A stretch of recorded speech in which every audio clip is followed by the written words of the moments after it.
Kicked out at 75, she opened a cellar she'd avoided for decades. Her dog already knew why.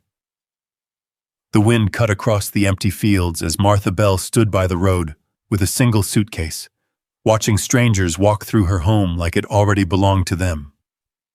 Atlas, her German shepherd, refused to leave.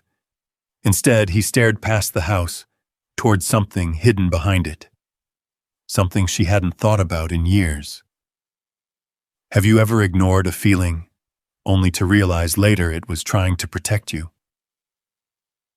The sky over Red Hollow had that flat, colorless look it gets in winter. Not quite white, not quite gray, just empty. Martha Bell stood at the edge of her driveway with her coat pulled tight across her chest, fingers tucked into the sleeves the way she used to do as a girl. The cold had a way of finding its way through wool now. It hadn't used to. "Ma'am," the man said again, softer this time, like repeating it might make it kinder. "You've got about 30 minutes left." Martha nodded once. 30 minutes. She didn't ask him to explain it again. She'd already heard it twice. Once at the kitchen table where the papers were spread out like a deck of cards she didn't know how to play, and again out here, where the wind carried his words off toward the fields. 30 minutes to leave a house that had taken a lifetime to fill. Her suitcase sat beside her on the gravel, the old one with the faded blue flowers. The handle was cracked near the base, wrapped in electrical tape Daniel had put there years ago. It leaned slightly to one side like it didn't quite believe this was happening either. Next to it was a cardboard box tied with twine. Inside were things she hadn't had the heart to leave behind. A photo album, a chipped porcelain bowl, a folded quilt that still smelled faintly of cedar and lavender. Behind her, the front door of the farmhouse creaked open. Two men stepped out, talking over each other. "Knock that wall through here. No, load-bearing, we'll need a beam." "Kitchen's smaller than I thought." They didn't lower their voices, didn't glance her way. Just kept walking, boots grinding against the porch boards, measuring tape snapping back into its case with a sharp click. Martha turned slightly, not enough to face them fully, just enough to see the doorway. The house looked different already. Empty. Stripped. The curtains were gone. The rug in the hallway, too. The walls showed pale rectangles where pictures had hung for decades, like ghosts of where things used to be. She swallowed. Atlas didn't move. He sat just a few feet behind her, close enough that she could feel his warmth through the back of her coat. His fur brushed against the hem when the wind shifted. He was still. Too still. "Come on, boy," she said quietly, not turning. "We'll go in a minute." No response. That wasn't like him. Usually, at the sound of her voice, his ears would twitch. His tail would give a slow, easy sweep across the ground. Something small, something reassuring. Now, nothing. Martha glanced down at him. Atlas wasn't looking at her. He was looking at the house. Not the front door, not the men. Something deeper, past them. His ears were forward, body tense, not frightened, not excited. Just focused. Martha followed his line of sight, but from where she stood, all she could see was the dark hallway stretching toward the back rooms. "You see something?" she murmured. Atlas didn't answer, of course, but his chest rose slowly, controlled. His tail lay still against the dirt. A truck door slammed somewhere down the road. The sound echoed faintly across the fields, then disappeared. Martha rubbed her hands together inside her sleeves. The cold had crept into her knuckles, settling there like it intended to stay. She shifted her weight. Gravel crunched under her shoes. "This spot, right here," She had stood in it 1,000 times before, waiting for Daniel to pull up from town, watching the sun drop behind the fence line, calling Atlas in at dusk when he was still a pup, and thought every shadow was something worth chasing.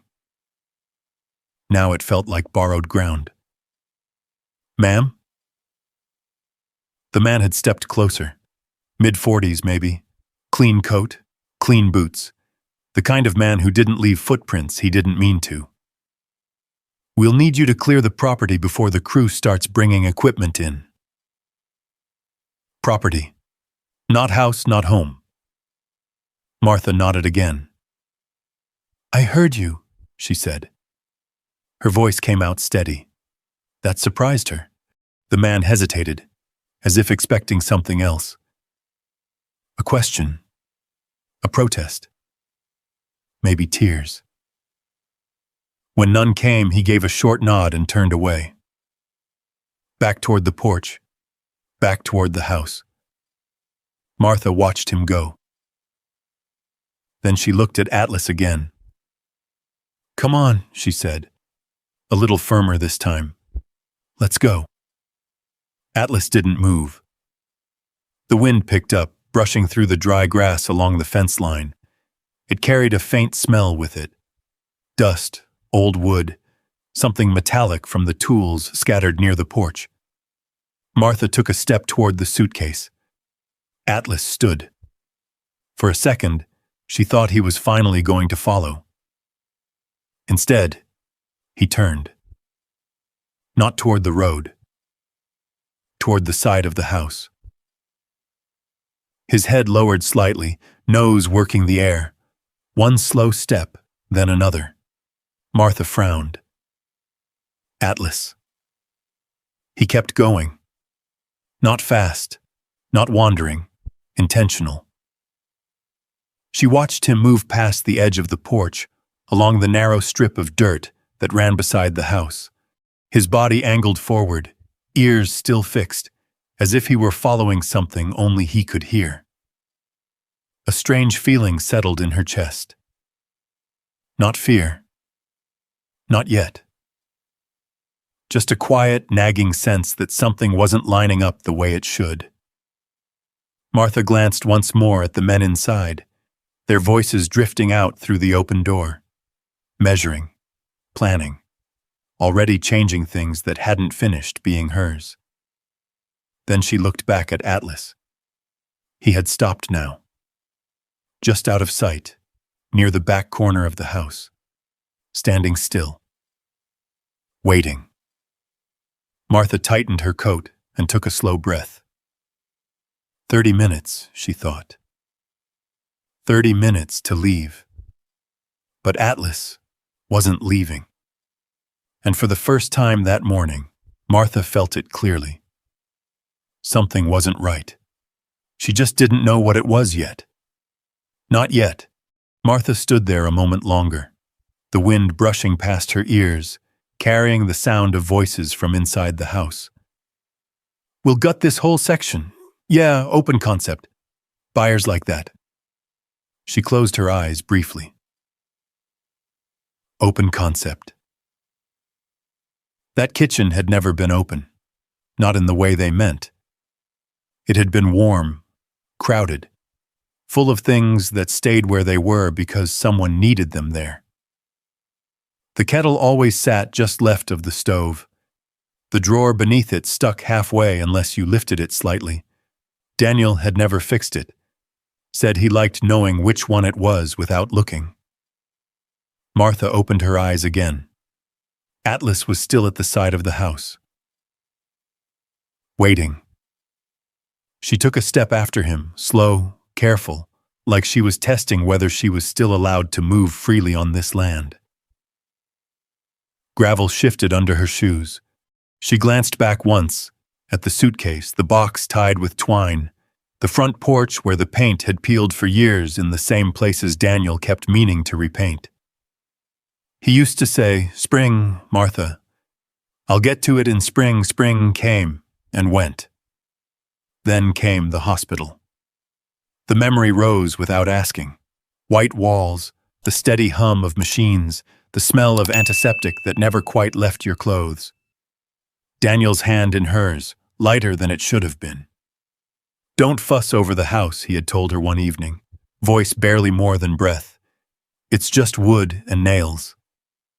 Martha had smiled then, not because she agreed, but because it was easier than telling him he was wrong. It wasn't just wood. It was the sound of his boots by the door, the way he cleared his throat before speaking, the way the floor creaked differently under his weight than anyone else's. She kept walking. Atlas shifted slightly as she approached, glancing back at her, then forward again. His nose dipped toward the ground, then lifted, catching something in the air. "What is it?" she asked softly. He didn't answer, just stood there, muscles tight under his coat. Martha followed his gaze, but from this angle all she saw was the side wall of the house, the narrow stretch of dirt, and beyond it, the line of bare trees marking the edge of the property. Nothing unusual, nothing obvious. Behind her, a man laughed. Not loud, just enough to carry. Martha felt something tighten in her chest. She turned slightly and looked back toward the house again. One of the workers had stepped onto the porch, wiping his hands on a rag, younger than the others, maybe mid-30s. He leaned against the railing, scanning the yard without really seeing it. Then his eyes landed near the back, near Martha, near Atlas. He didn't look away right away. Martha noticed that. Just a second too long. Then he straightened and turned back inside, the screen door slapping shut behind him. Martha frowned faintly. Atlas let out a low breath. Not quite a growl, not quite a sigh. "Easy," she murmured, reaching down to rest her hand briefly on his back. His fur was cold at the surface, warm underneath, solid, real. She held her hand there a second longer than she needed to. Then she let it fall. The wind shifted again, and with it came a different smell. Faint, damp, earthy. It didn't belong to the front yard. That part of the property had been dry for weeks now.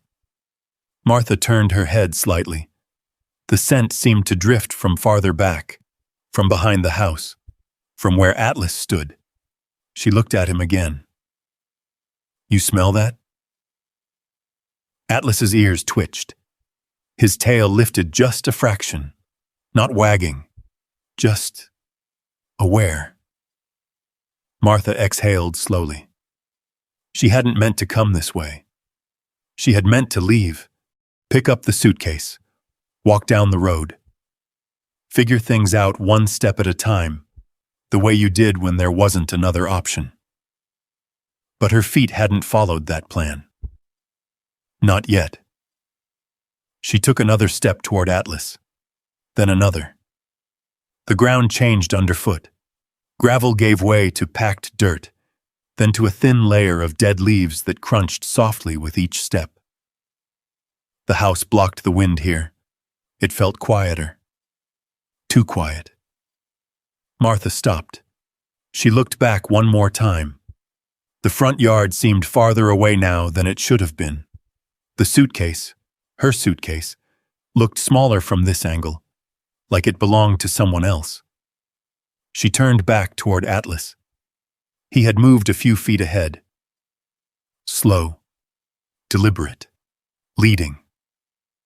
Martha felt that same small, unsettling thought press against the edges of her mind again. Something isn't right. She couldn't say what. Not the house, not the men, not even the papers they'd shown her that morning. Something underneath all of it. Something she hadn't seen yet.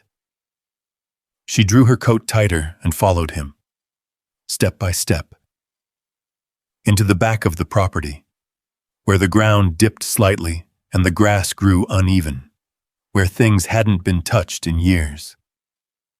Atlas stopped again. This time he didn't just stand. He leaned forward slightly, weight shifting onto his front paws. Focused. Waiting. Martha came up beside him, and for a moment, neither of them moved. The air felt heavier here, cooler, as if the earth itself was holding something in. Martha glanced down at Atlas, then forward again. Whatever it was, she was closer to it now, closer than she had been in a very long time. Martha took one more step forward. The ground dipped slightly beneath her foot, softer here, as if it had been pressed down over years without being disturbed. The grass thinned out into patches, giving way to bare earth and brittle weeds that brushed against her coat. Atlas moved ahead of her again, low, careful. He lowered his head, sniffing along the ground in short, steady pulls, then lifted it, catching the air. His ears stayed forward, locked on something unseen. Martha followed. The back of the house came into view in a way she hadn't really looked at in years. Not properly, not with attention. There was a narrow strip of space between the house and the tree line. Old fence posts leaned at uneven angles, half swallowed by vines. A rusted wheelbarrow sat tipped on its side, one handle buried in the dirt. She remembered that wheelbarrow. Daniel had used it the last summer. He could still lift anything heavier than a shovel. He'd insisted on clearing brush himself, even when his hands shook. "Just need to keep things from getting away from us," he had said. She had told him to sit down. He hadn't listened. Martha's gaze drifted past it, further back. And then she saw it. The cellar. It sat low against the ground, almost invisible beneath the overgrowth. A slanted metal door, once painted green, now worn down to dull gray and rust. Weeds had grown thick around the edges, curling over the hinges, creeping along the seam where it met the earth. For a moment, Martha didn't move. Atlas stopped a few feet from it. Still. His body angled toward the door. He let out a low sound. Not loud, not aggressive, just enough to vibrate in his chest. Martha felt it more than heard it. "That old thing," she murmured. Her voice sounded distant to her own ears. She hadn't stood this close to it in, she didn't know how long. Decades. Maybe longer. As a child, she had known exactly where it was. Back then, the weeds hadn't swallowed it yet. The paint still held color. The metal still caught the sun. Her grandmother had always kept it closed. Always. "Don't go near that, Martha," Evelyn Carter had said once, her voice quiet but firm. "That's not a place for you." Martha had been 8 years old. She had asked why. Her grandmother hadn't answered right away. She had just looked at the door for a long moment, then back at Martha. "Some things stay better where they are," she had said. That had been the end of it. No stories, no explanations, just a rule.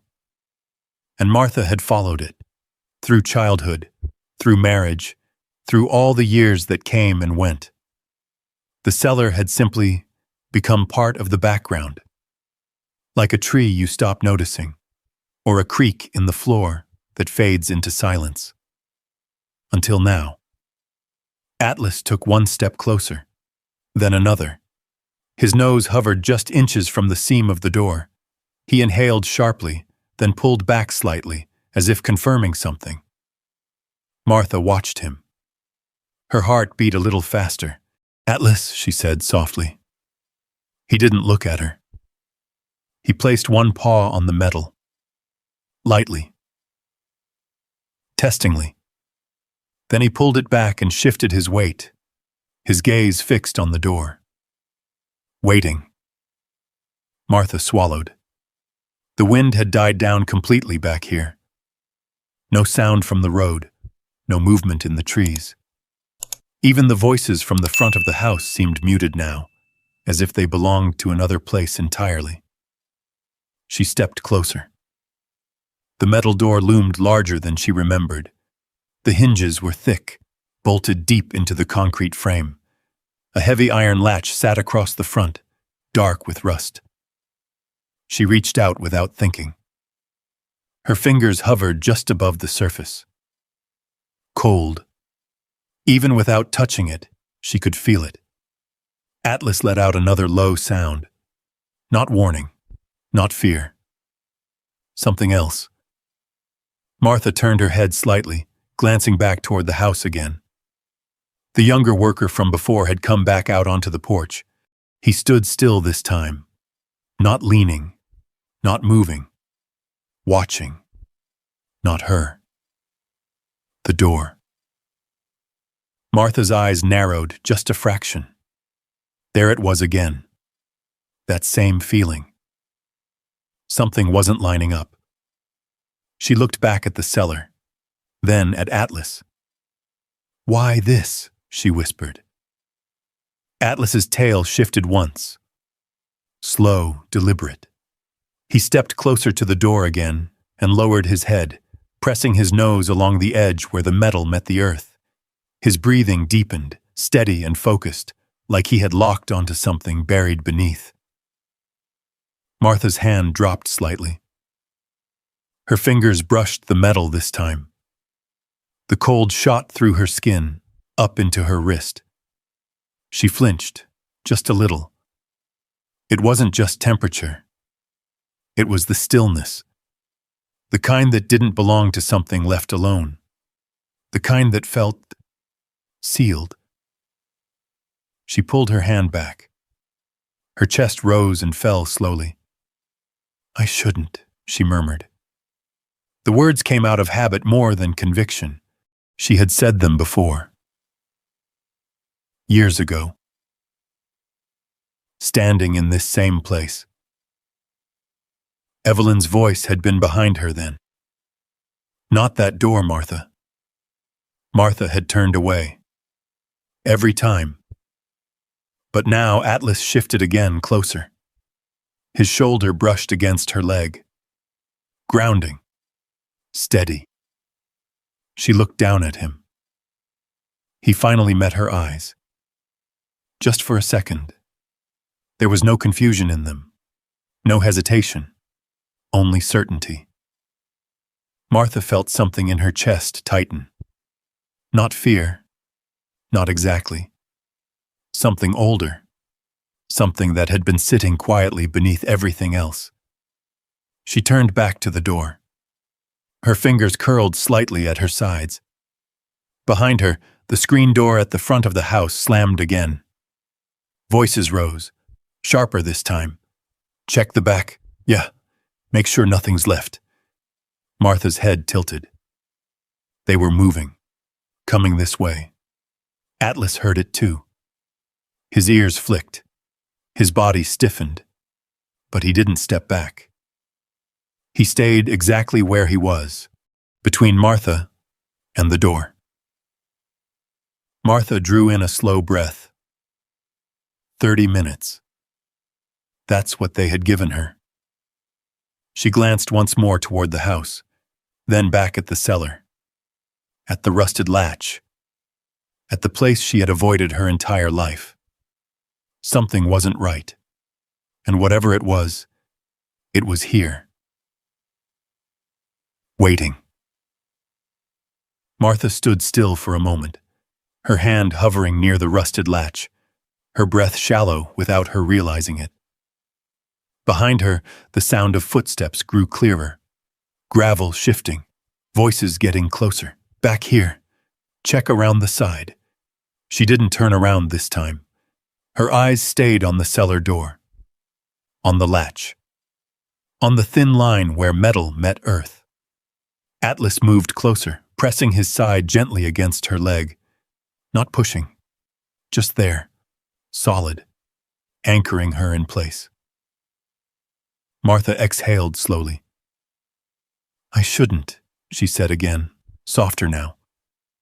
but the words didn't carry the same weight they used to. Not like before. Not like when Evelyn was still alive, standing behind her, voice firm and final. Back then, don't had meant something now. Now there was no one here to say it. Only the house, only the men, only whatever had drawn Atlas to this exact spot. Her fingers moved. Slowly, carefully. She reached out and touched the latch. Cold. Rough under her skin. Rust flaked slightly where her thumb pressed down. She hesitated. Just a second. A lifetime of habit holding her back. Then she lifted it. The metal groaned softly, stiff from years without movement. Atlas shifted, his head lowering as the sound echoed in the still air. Martha paused again. Listened. The voices behind her had stopped. For a moment, everything felt suspended. Then one of the men called out from somewhere near the side of the house. Ma'am. Closer now. Martha's hand tightened on the latch. This was it. If she stepped away now, she would never come back to it. Never know. She swallowed, then pulled. The door didn't open all the way at first. It stuck. The seal between metal and ground held tight, as if the earth itself had decided to keep it closed. Martha leaned her weight into it. Her shoulder pressed against the cold surface. The hinge gave with a sharp, sudden sound, a hollow, drawn-out creak that seemed louder than it should have been. The door lifted. Just enough. A thin gap opened. And from that gap, air escaped. Cold, damp, carrying a smell that didn't belong to the outside world. Not just dirt, not just rot. Something metallic, old, sealed. Martha stepped back instinctively. Atlas didn't.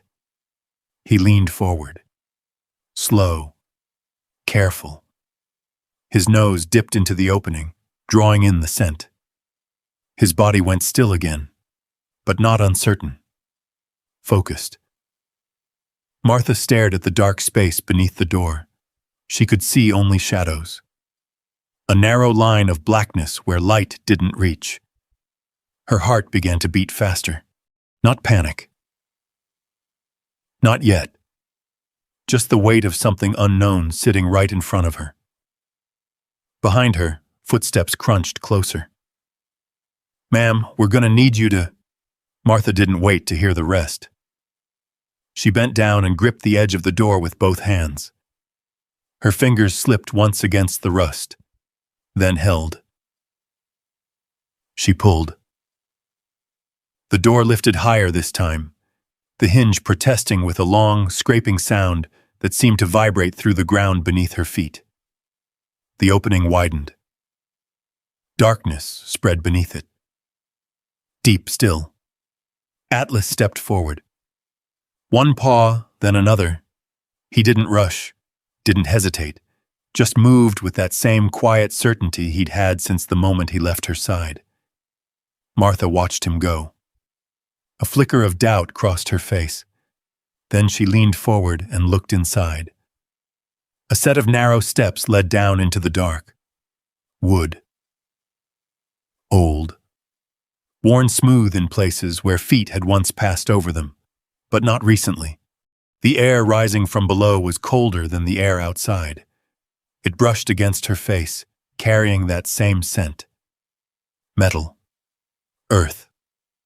Something forgotten. Martha tightened her coat around herself. Her knees ached slightly as she shifted her weight. She hadn't been down into anything like this in years. Not since... She stopped the thought before it finished. Behind her, the man's voice came again. Closer now. Sharper. Ma'am, you need to step away from that structure. Martha didn't turn. Her eyes stayed on Atlas. He had reached the first step. Paused. looked back at her. Just once. Not questioning, not urging, just waiting.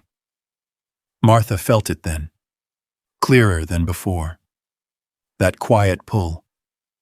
The same one that had brought her around the house, that had kept her from picking up the suitcase, that had held her here while everything else moved on without her.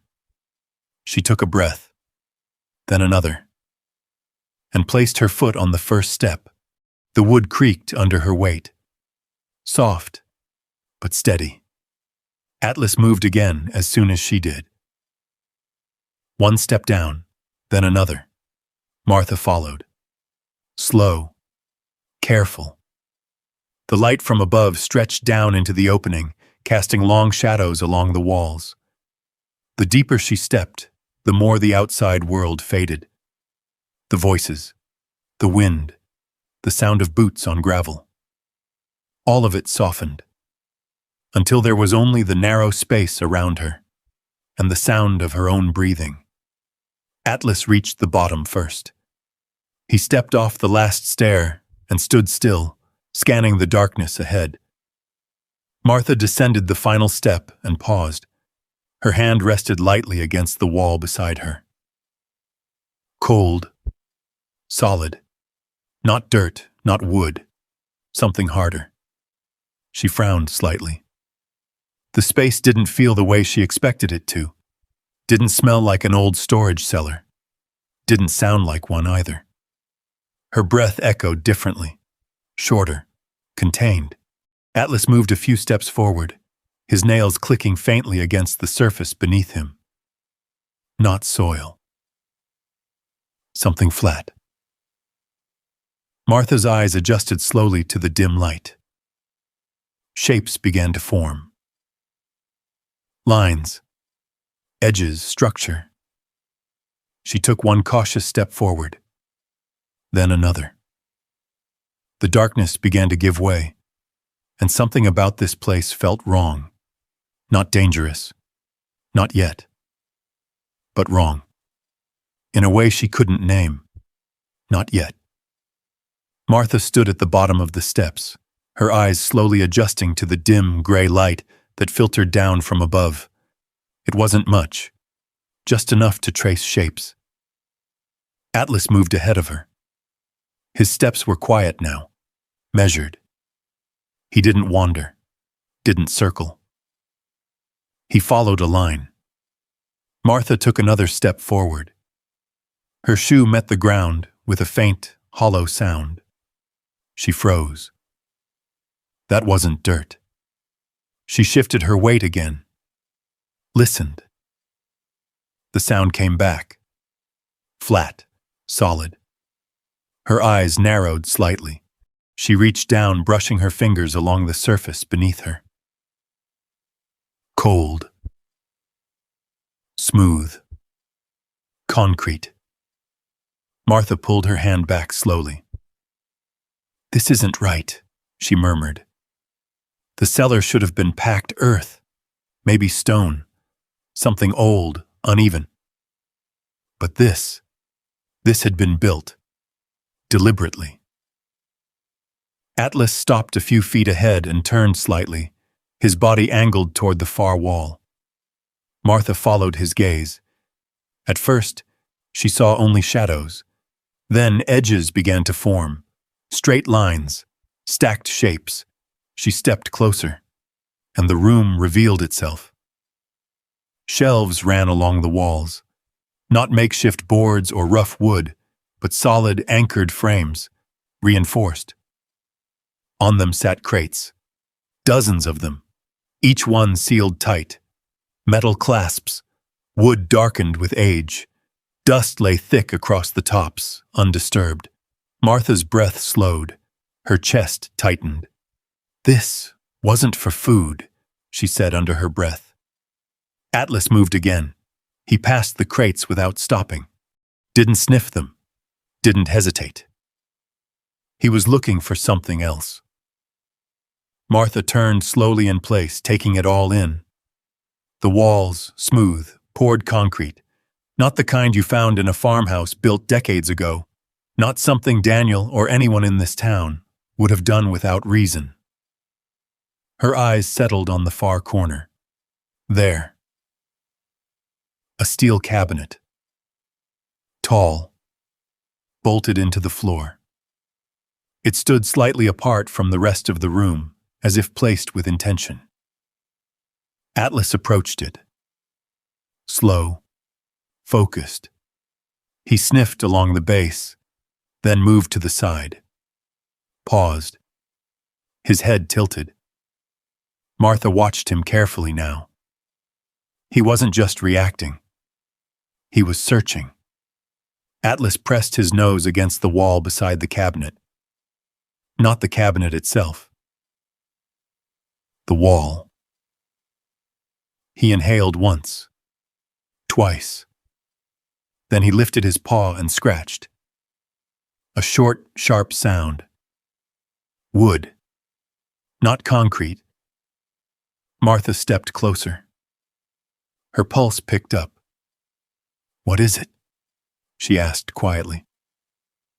Atlas scratched again. Same spot, same pressure. Martha crouched slowly beside him. Her knees protested, but she ignored it. She leaned in. Looked closer.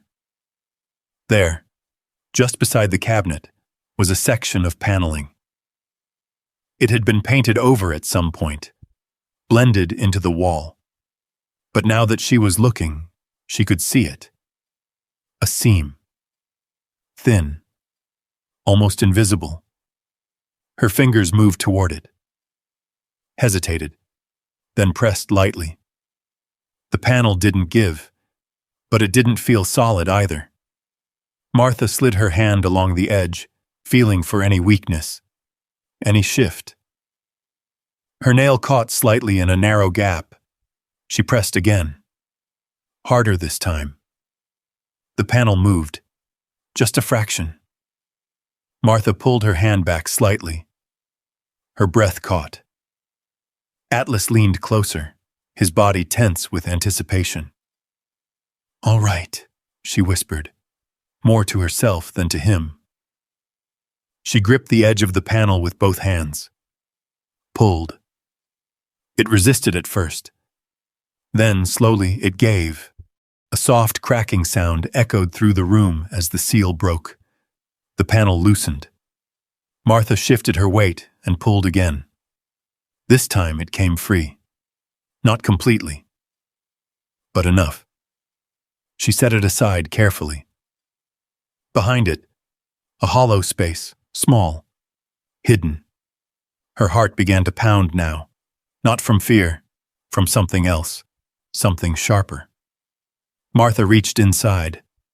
Her fingers brushed against something cold. Metal. She wrapped her hand around it and pulled. A small box emerged from the darkness, rectangular, heavy for its size. Dust clung to its surface. Atlas leaned in close, sniffing along the edges. His tail lifted slightly, not wagging. Alert. Martha sat back slowly, the box resting in her hands. Her fingers trembled just a little. She hadn't noticed until now. She turned it over, examined it. No markings, no labels, just a simple latch at the front. Her thumb hovered over it. She hesitated, just for a second, then pressed. The latch clicked, soft, but final. Martha lifted the lid. Inside, papers. Carefully folded, protected. A small bundle of documents tied together with a thin piece of string. And beneath them, a letter. The paper was aged, yellowed at the edges, but intact. Martha stared at it. Didn't touch it yet. Her breath slowed. Her mind began to catch up with what her eyes were seeing. "This was meant to be found," she said quietly. Atlas shifted beside her, still watching, still present. Martha reached down, carefully, and lifted the letter. Her fingers traced the edge of the paper. Then, she turned it over and saw the handwriting. Familiar, unmistakable. Her chest tightened. Grandma. The word barely left her lips. Martha sat there in the dim light, the cellar around her silent, the world above fading further away. And for the first time since that morning, she wasn't thinking about leaving. She was thinking about staying, because whatever this was, whatever her grandmother had hidden, it had waited a long time. And now, it was finally in her hands. Martha didn't open the letter right away. She just held it. The paper felt thin, fragile in a way that made her careful, the way you are with something that has already survived longer than expected. Atlas stayed close. He had stopped moving now. His attention shifted from the wall to her, then back again, as if whatever he had been searching for had led him exactly where he needed to be. Martha drew in a slow breath. The cellar felt quieter than before. Not empty, but waiting. She unfolded the letter. The crease gave softly under her fingers, like it remembered being opened once before, long ago. The handwriting was neat, precise. The same steady script she had seen on grocery lists, on birthday cards, on small notes left by the kitchen sink. Evelyn Carter, her grandmother. Martha's eyes moved slowly across the page. For a moment, the words didn't fully settle in. Then they did. And everything shifted. The letter didn't start with warmth. It didn't ask how she was. It didn't explain gently. It told the truth. Direct, clear, unapologetic. Martha read in silence, her lips pressing together slightly as each line pulled her deeper.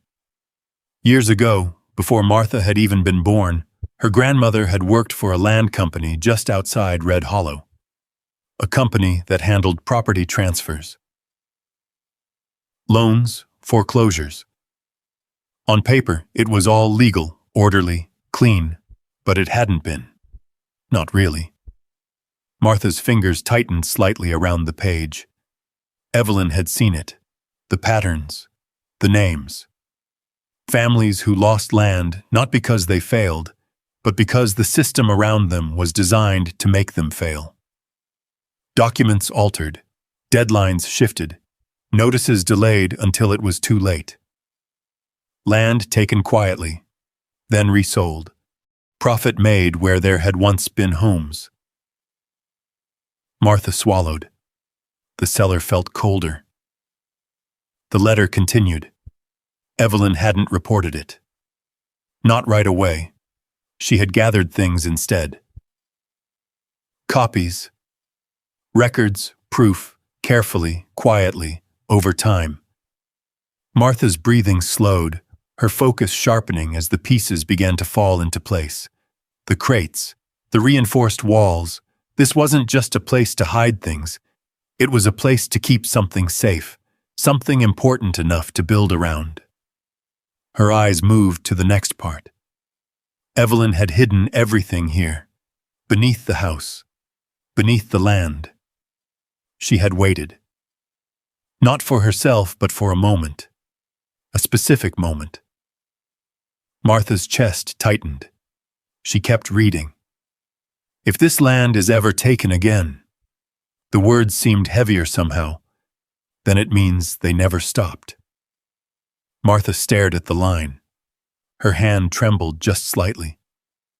The room seemed smaller now, more focused, as if everything in it pointed back to that single sentence. They never stopped. The eviction. The men. The speed of it. The way the papers had come together too easily, too neatly. Her eyes dropped to the final lines. You will know what to do. That was all. No instructions. No explanation. Just that. Martha lowered the letter slowly. Her mind moved through everything she had seen that morning. The man in the clean coat. The way he avoided her eyes. The way the younger worker had watched the back of the house. The way Atlas had come here without hesitation. This wasn't random. It wasn't just bad timing. It wasn't just loss. It was something else. Something deliberate. Atlas shifted beside her. His ears flicked toward the stairs. Martha heard it then. Faint, but clear. Movement above, boots on wood. Heavier now, more than one person. She turned her head slightly. The sound carried through the opening above. Muted, but distinct. Check around the back. It's gotta be here somewhere. Martha's breath caught. Her eyes widened just a fraction.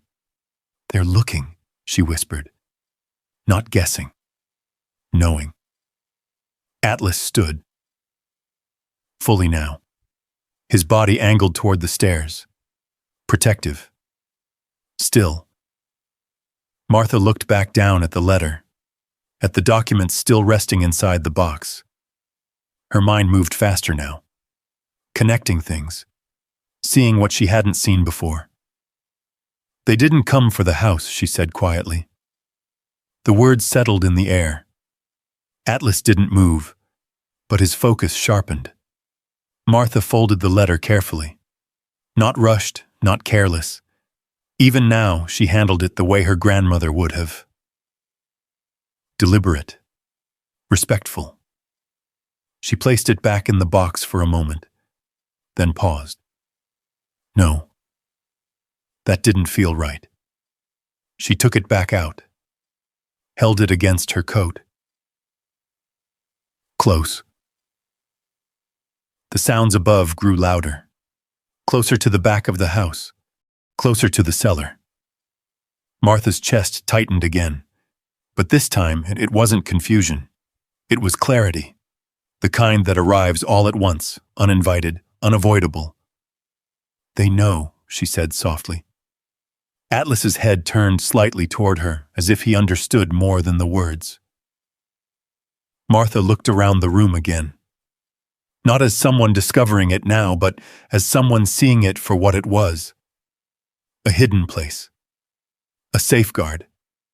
A line drawn long before she was born. And now that line had been crossed. She stood slowly, her knees stiff but steady. The box remained open beside her. The documents inside waited. But the letter, she kept that with her.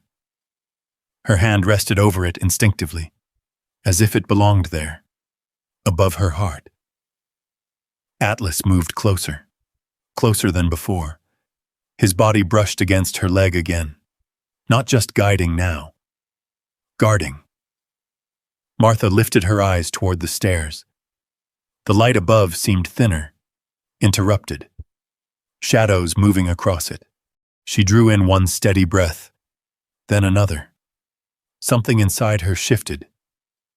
Not fear, not helplessness. Something quieter, stronger. They're not getting this, she said. Not loudly, but with certainty. Atlas remained still, ready. The cellar, once just a forgotten space beneath her home, had become something else entirely. And Martha was no longer just the woman being asked to leave. She stood in the dim cellar with the letter pressed against her chest, listening. The sounds above had changed. No longer casual, no longer careless. Boots moved faster now, heavier, purposeful. Check the backside.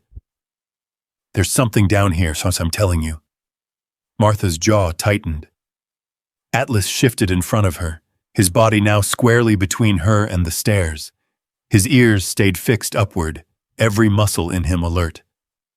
He wasn't curious anymore. He was guarding. Martha looked down at the open box beside her. The documents lay exactly where they had been placed all those years ago. Untouched. Waiting. She crouched again, slower this time, her knees stiff but steady. Her hands moved with care as she gathered the papers, stacking them, aligning them the way her grandmother would have. No rush. Even now. Even with footsteps above. Atlas let out a low, steady growl, not loud enough to carry far, but enough. A warning. Martha glanced at him. "I know," she whispered. She slid the bundle of documents back into the metal box, then paused again. "No. Not all of them." Her hand hovered. Then she pulled a few loose pages free, folded them once, twice, tucked them inside her coat, beneath the letter. Close, where they couldn't be seen. The rest she left in the box. Carefully, deliberately. Atlas's growl deepened slightly. Martha looked up toward the stairs. A shadow crossed the light, then another. Voices, closer now. "Right at the opening. You see that door?" "Yeah, looks like it's been opened." Martha stood wholly. The movement sent a small echo through the cellar, her boots brushing lightly against the concrete. She didn't try to hide, didn't try to move deeper into the space. There was nowhere to go, and she understood something now. Running wasn't the answer. Not anymore. Atlas stood his ground. Still. Silent. But ready. A face appeared at the top of the stairs. The younger worker. He leaned slightly into the opening, squinting down into the dim light. For a moment, his eyes didn't adjust. Then, they did. His expression changed. "She's down here," he called. Another set of footsteps moved closer. A second man appeared behind him. Older, broader, the one with the clean coat. Clifford Hayes. He didn't step down right away. He just stood there, looking. Not surprised, not confused, just calculating. Martha met his gaze, for the first time since that morning. And she saw it clearly now. He wasn't here to remove her. He was here to find something. "Ma'am," he said, his voice controlled, measured, "you weren't supposed to come down here." Martha didn't answer. Atlas stepped forward half a pace. Just enough. His presence filled the narrow space between them. Hayes's eyes flicked briefly to the dog, then back to Martha. "Step away from that box," he said. Not a request. Martha's fingers tightened slightly at her sides. "No," she said. Her voice was calm, even. It surprised her again, but this time she understood it. Hayes exhaled slowly through his nose. "You don't understand what you're looking at." Martha tilted her head slightly. "I think I do." A pause. Short. Sharp. The younger worker shifted behind Hayes, uneasy. "You said it yourself," Martha continued quietly. "This wasn't about the house." Hayes didn't respond, but something in his posture changed. Just a fraction. Enough. Atlas's growl returned, low, controlled. The sound filled the silence between them. Martha didn't move, didn't step back, didn't raise her voice. She simply stood there, the letter pressed against her chest, the weight of it grounding her in a way she hadn't expected. Above her, the world had already decided she was gone. Evicted, removed, finished. But down here, that wasn't true. Not anymore. Hayes took one step down, then stopped. His gaze moved past her, scanning the cellar. The shelves, the crates, the cabinet, searching, confirming. Martha watched him closely. Every movement, every glance, and she knew. He already understood what this place was, or at least, enough of it. "You need to come upstairs," he said finally. His tone had shifted, less confident, more careful. "We can talk about this." Martha almost smiled, not out of humor, out of recognition. "No," she said again. Atlas held his ground. Unmoving, Hayes looked at the dog again, longer this time, then back at Martha. The silence stretched, tight, heavy, then he stepped back, not retreating, reconsidering. "We'll be right here," he said. The words carried weight now, not authority. Intent. Martha didn't answer. She didn't need to. Atlas didn't break his stare until Hayes and the other man moved away from the opening. Until the light shifted again. Until the shadows cleared.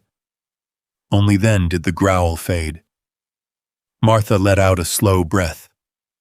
Her shoulders lowered slightly, but her mind stayed sharp. "They know," she said quietly. Atlas turned his head toward her. Martha looked down at him, then back at the cellar, at the box, at the hidden space behind the wall, at everything her grandmother had left behind. This wasn't over, not even close. For the first time that day, she wasn't standing still anymore. She was choosing what came next.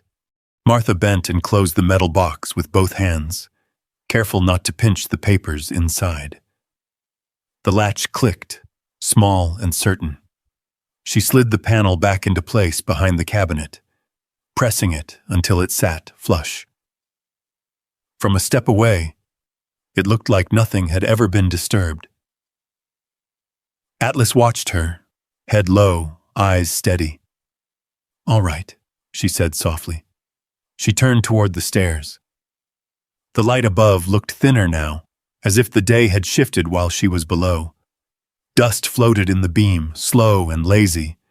The house sounded different too, quieter, but not empty, waiting. Martha climbed. One step at a time. Her knees complained, but she kept a rhythm. Atlas went ahead of her, then stopped halfway and looked back, making sure she was coming. When she reached him, he moved again. At the top, she pushed the door wider. Cold air rushed in. Voices stopped. For a second, the whole yard held its breath. Martha stepped out into the gray light. The wind caught the edge of her coat and tugged it open, revealing the folded papers tucked inside.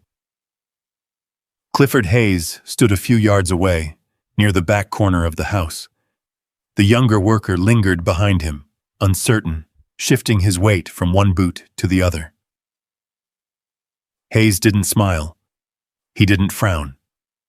He just watched. "Found something you weren't supposed to," he said. Martha brushed dirt from her hands and let them fall to her sides. Atlas came up beside her and stayed there, shoulder to her leg.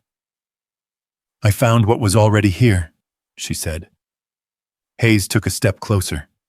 Not enough to crowd her, just enough to tighten the space between them. "You need to give me whatever you picked up down there." "No." The answer came easy. No strain, no rush. Hayes's eyes narrowed slightly. He glanced toward the cellar door, then back at her coat. "You don't know how to read those things," he said. "They're old records, outdated, complicated. You could get yourself confused." Martha held his gaze. "I've been confused before," she said. "This isn't that." Atlas shifted, his stance widening just a little. his head angled toward Hayes, not aggressive, but unmistakably present. Hayes noticed. He paused, then tried a different tone. "Look," he said, softer now. "This doesn't have to turn into something it's not. We can settle this. I can make sure you're taken care of, a place in town, cash to get you started." Martha almost laughed, not because it was funny, because it sounded familiar. The same gentle voice that had brought those papers to her kitchen table. The same calm that had explained how simple it all was. How easy. She shook her head once. "You already made sure of something," she said. "You made sure I had 30 minutes. Hayes's jaw tightened. The younger worker glanced between them, uneasy. Martha stepped forward. Just one step. It shifted something. The distance changed. The balance changed. She reached into her coat. Hayes's eyes followed the movement. Atlas tensed. Martha pulled out the folded pages and opened them, not all the way, just enough to show ink. Names, numbers, old stamps that had held up through years of being hidden. Hayes didn't reach for them. He didn't move at all. But the stillness in him changed. "You weren't here for the house," Martha said. It wasn't a question. Hayes exhaled through his nose. "We're here to complete a purchase," he said. "That's all." Martha lifted the papers slightly. "Then why send people around back?" she asked. "Why watch that door?" No answer. The wind picked up again, carrying a dry rustle through the weeds around the cellar. Atlas let out a low breath. Martha folded the papers again and slid them back inside her coat. Close, where they belonged. "I'm going inside," she said. Hayes stepped forward quickly. "Don't," he said. Not loud, but sharp. Atlas moved in the same instant, placing himself squarely between them. His body blocked the path, head lifted, eyes fixed. No barking, no lunging, just presence. Hayes stopped. A few feet away. His hands stayed at his sides. Martha watched the moment settle. Then she walked past Atlas and toward the back door. No one followed. The screen creaked as she opened it. The house smelled different now. Emptier, yes, but also stirred up. Dust and old wood and something faintly sweet from the cupboard that hadn't been fully cleared. Her footsteps sounded louder than she remembered. Each board under her shoes told her where she was without looking. She crossed the kitchen. The table was gone. Only a square of cleaner wood showed where it had been. She paused there, just for a second, then kept going, through the hallway, into the living room. Hayes stepped in behind her now, slower, careful, as if entering a place that had changed rules while he wasn't looking. "Whatever you think you have," he said, "it won't hold up, not without context." Martha turned. She didn't raise her voice. She didn't need to. "I know enough," she said. Hayes glanced toward the front windows, toward the road, calculating something she couldn't see, then back at her. "This can go two ways," he said. "We handle it quietly, or it becomes a problem for you." Martha stood there, in the middle of the room that had held every version of her life. Young. Married. Grieving. Now. Something else. Atlas came to her side again, his shoulder brushing her knee. She rested her hand lightly against his neck. Warm. Steady. "I'm not leaving," she said. Hayes held her gaze. For a moment, it looked like he might argue. Then he didn't. He stepped back. Just one pace. But it was enough. "All right," he said. Flat. Measured. We'll see how that works out. He turned and walked out the way he came, the younger worker following without a word. The door shut. The house went quiet again. Martha stood where she was, her hand still resting on Atlas, her breath even. Outside, the wind moved through the fields. Inside, the floor creaked softly beneath her. Nothing had changed, and everything had. Martha stood in the center of the living room, listening to the silence settle back into place. It wasn't the same silence from before. This one had weight. Atlas moved first. He stepped away from her and walked toward the front window, nose lifting slightly as he caught scents drifting in from the road. His posture had softened, but not completely. He wasn't searching anymore. He was watching. Martha crossed the room slowly. Her hand brushed along the edge of the wall where a picture used to hang. The outline was still there, lighter than the rest of the paint. She paused for a second, then kept moving.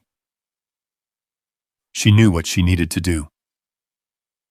Not everything, but the next step. She reached the small table near the front door, the one thing they hadn't taken yet. The landline phone sat there, beige and slightly yellowed with age. It hadn't rung in years, but it still worked. Daniel had insisted on that. "Don't trust everything going digital," he used to say. "Some things ought to stay simple." Martha picked up the receiver. Her hand trembled just slightly. She steadied it against the edge of the table, then dialed, each number pressed with care. She waited. The line clicked, rang once, twice. Then, a voice answered. "Pike Law Office." Martha swallowed. "This is Martha Bell," she said. "I need to speak with Leonard Pike." There was a pause on the other end, then a shift in tone. "Hold, please." Martha stood still. Atlas turned his head slightly toward her, ears flicking at the sound of her voice. The line picked up again. "Martha?" the man said. Older voice. Measured. Surprised, but not confused. "Yes," she said. "It's me." Another pause. Longer this time. "I heard about the property," Leonard Pike said quietly. "I was going to call you this afternoon." Martha nodded, though he couldn't see it. "They came early," she said. "I figured they might." Martha tightened her grip on the receiver. "There's something under the house," she said. Silence. Not disbelief. Not hesitation. Just silence. "What kind of something?" he asked. Martha glanced toward the back of the house, toward the cellar. "Documents," she said. "Records. My grandmother's. About land. About how it was taken." The silence shifted. Sharpened. "You're sure?" Pike asked. "Yes." "Are they intact?" "Yes." Another pause. Martha could almost hear him thinking. "Don't let anyone else see them," he said finally. "Not yet." "They already know something's there," Martha said. "I figured as much," he replied. Atlas let out a low breath at the window. A car passed on the road. Slow. Too slow. Martha watched it go. "What do I do?" she asked. Pike didn't answer right away. When he did, his voice had changed. More focused. "You stay put," he said. "You don't sign anything. You don't hand anything over. I'm coming out there." Martha exhaled slowly. "All right." "I'll be there in 40 minutes, he said. "Lock your doors." The line went quiet. Martha set the receiver back in place. Her hand lingered on it for a second. Then she turned. Atlas had moved back toward her. Closer. She reached down and rested her hand on his head. "You heard that?" she murmured. His tail gave a small, slow movement. Outside, another vehicle pulled up. Different this time. Heavier. Engine idling. Martha stepped toward the window again. A dark sedan sat at the edge of the driveway, not one of the work trucks. Something else. The door opened. Clifford Hayes stepped out. Not alone. Another man followed him. Suit. Clipboard. Martha's eyes narrowed. "They're not waiting," she said quietly. Atlas stiffened again. His body angled toward the door. Martha stepped back. Her gaze moved through the house. Front door. Back door. Windows. All the ways in. All the ways out. Her chest rose slowly, then settled. She wasn't guessing anymore. She wasn't reacting. She was choosing. "They think this is still their move," she said. Atlas didn't move, but his focus sharpened. Martha turned toward the hallway, toward the back, toward the cellar. She walked with purpose now. Not fast, not rushed, but certain. The boards creaked under her feet. The air shifted as she passed through the kitchen. She stepped outside again. The cold hit her face, clear, sharp. The cellar door sat where she had left it, closed but not sealed. Atlas moved ahead of her, positioning, watching. The sound of footsteps came from the front of the house now. Voices, closer. Martha reached the cellar. Her hand rested briefly on the metal. Cold again. Familiar now. She didn't open it. Not yet. She just stood there, waiting. The men rounded the corner of the house. Hayes saw her immediately. His stride slowed. The man beside him stopped talking. Both of them looked at her, standing there, between them and whatever lay beneath. For a moment, no one spoke. Then Hayes stepped forward. "We need to resolve this," he said. Martha met his eyes. Calm, unmoved. "It's already resolving," she said. Hayes's expression tightened. "You don't understand the position you're in." Martha tilted her head slightly. "No," she said. "You don't understand the position you're not in anymore." Silence fell between them. Heavy, final. In the distance, faint but growing, the sound of another engine approached. Not fast, not slow, steady. Martha didn't turn to look. She didn't need to. Things were already moving, already shifting, already coming forward. What had been buried was no longer staying that way. The sound of the approaching engine grew louder, rolling steadily down the narrow road that led past the Bell farmhouse. It wasn't rushed. It wasn't aggressive. It was certain. Clifford Hayes turned his head slightly, just enough to listen. The man beside him shifted, glancing toward the road. Martha didn't move. She stood where she was, one hand resting lightly on the cold metal of the cellar door, Atlas beside her, still and watchful. The car came into view. A dusty sedan. Nothing impressive, nothing flashy. But it didn't need to be. It pulled to a stop near the edge of the driveway. The engine cut off. The silence that followed felt different from the ones before. Heavier, more final. The driver's door opened. Leonard Pike stepped out. Older now than Martha remembered from years ago, his shoulders slightly rounded, his movements slower, but his eyes sharp, always sharp. He closed the door behind him and stood there for a moment, taking in the scene. The house, the men, Martha. Then he walked forward. Not hurried, not hesitant, just steady. Hayes watched him approach. "You took your time," Hayes said. Pike didn't answer right away. He stopped a few feet from Martha, gave her a small nod. "You all right?" he asked. Martha nodded once. "I am now." Pike's gaze moved briefly to Atlas, then back to Hayes. "I assume you're Mr. Hayes," Pike said. Hayes gave a short, tight smile. "And you must be the lawyer." "That's right." Pike slipped his hands into his coat pockets, relaxed in a way that didn't match the tension in the air. "We should talk," Hayes said. "We will," Pike replied, "but not the way you think." Martha stepped forward slightly. Not in front of Pike, not behind him, beside him, equal. Atlas shifted with her. The wind moved through the trees again, carrying the faint scent of thawing earth. Winter was loosening its grip.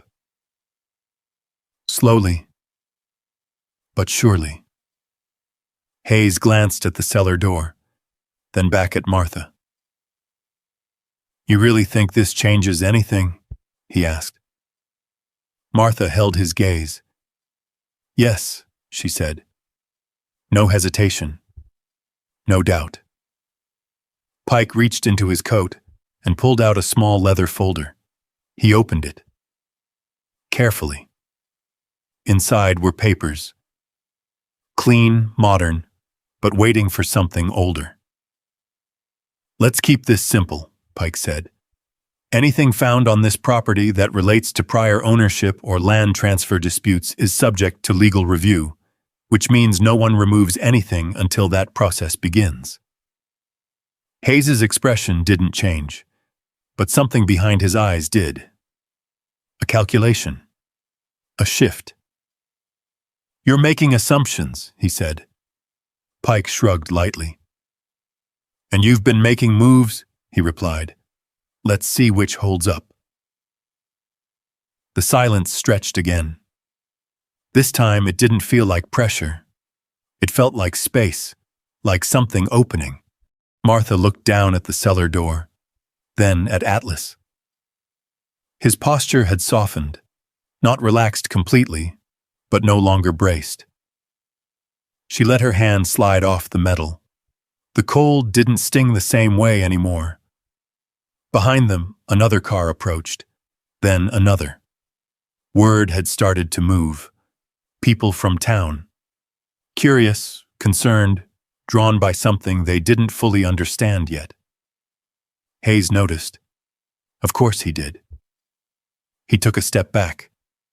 Then another. "This isn't over," he said. Pike gave a small nod. "No," he agreed. "It isn't." Hayes turned, walked toward his car. The other man followed. Doors opened, closed. The engine started. And just like that, they were gone. The dust settled slowly behind them.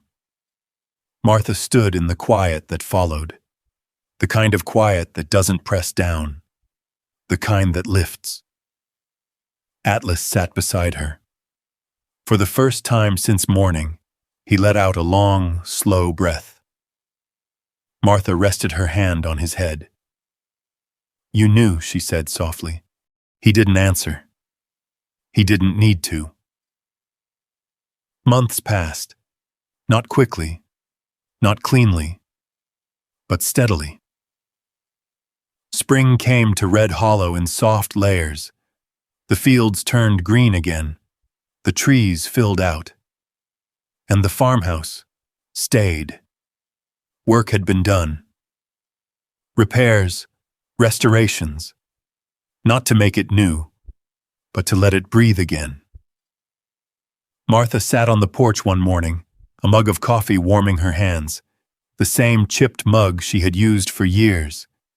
Atlas lay nearby, stretched out in the sun. At peace. The cellar door remained closed, not hidden, not overgrown, just there, as it had always been. but now understood. Martha looked out across the land, the same land she had almost lost, the same land that had held something waiting beneath it all this time. She didn't think about what she had gained. Not really. She thought about what had been protected, what had been kept safe long enough to matter. Her fingers tightened slightly around the mug, then relaxed. Somewhere in the distance, a breeze moved through the trees. Atlas lifted his head briefly, then rested it again. Martha leaned back in her chair. And for the first time in a long while, she felt still. Not stuck, not waiting. Just still. The cellar had never been locked to keep her out. It had been closed, so the truth inside it could survive. Until someone was ready to find it. Martha didn't look at the cellar again. She didn't need to. She could still feel the cold of that door in her palm, and the way Atlas had refused to leave it. Not stubborn, not confused, just certain.